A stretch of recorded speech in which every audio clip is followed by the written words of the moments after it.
Éteindre la multiprise, régler son thermostat, dépoussiérer les radiateurs, tous ces gestes sont devenus une habitude du quotidien pour Elisabeth et sa famille. Bonjour Elisabeth, comment allez-vous? Ça va très bien et vous? Ça va, merci. Alors comment s'est passé le défi dans votre équipe? Très bien. Sur les résultats, on a atteint moins 18% sur l'ensemble de l'équipe, sur l'énergie, et moins 15% sur l'eau, sur les économies d'eau. L'hiver dernier, motivée par sa voisine, Elisabeth s'est lancée dans le défi Famille à énergie positive.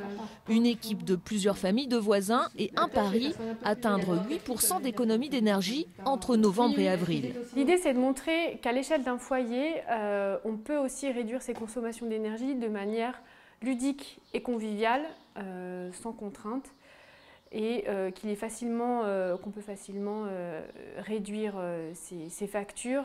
En moyenne, les participants économisent 200 € sur leur facture énergie. À la disposition des familles, un livret de conseils et des petits outils pour faciliter la prise de conscience. On remet à chaque équipe cette mallette, on leur prête cette mallette sur la durée du défi avec du matériel notamment de mesure pour prendre conscience des consommations. Alors notamment il y a un wattmètre qui permet de mesurer la consommation des appareils électriques. Des outils qui apportent parfois des surprises. Venez voir. Voilà. Regardez, on se rend compte que la machine, tout arrêté, pas de veille, rien. Elle consomme 0,8 watts. Il n'y a pas de petite ampoule, il n'y a rien du tout. Non. Donc on pense qu'elle est éteinte. Ouais. Et en fait, il y a moins d'1 watt en veille.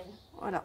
Pour mesurer leur progrès, un site est à la disposition de chaque famille avec un logiciel qui calcule automatiquement les variations de consommation d'énergie.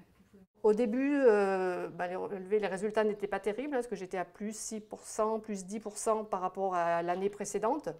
Et puis pendant les vacances de Noël, on voit bien, là où j'ai eu un petit peu de temps et que j'ai pu mettre en place tous les gestes, les consommations se sont écroulées. Et on peut voir, voilà, moins 6, moins 16, moins 26% par rapport à l'année précédente. Et puis à la fin du défi, moins 66% par rapport à l'année dernière. Résultat pour Elisabeth, 400 € d'économiser sur sa facture. Une vraie surprise pour cette famille déjà sensibilisée à l'environnement et uniquement avec des gestes très simples. De couvrir les plats, enfin les casseroles, quand l'eau chauffe, ça permet d'économiser jusqu'à 25% du gaz que l'on utilise pour la cuisine. Avec le temps, toute la famille s'est convertie aux éco-gestes du quotidien. Lionel, le papa, aimerait que certaines douches soient encore raccourcies, mais surtout que la prise de conscience s'élargisse. J'ai un regret, c'est qu'en fait, au niveau de la famille, d'un groupe d'amis, on y arrive très bien.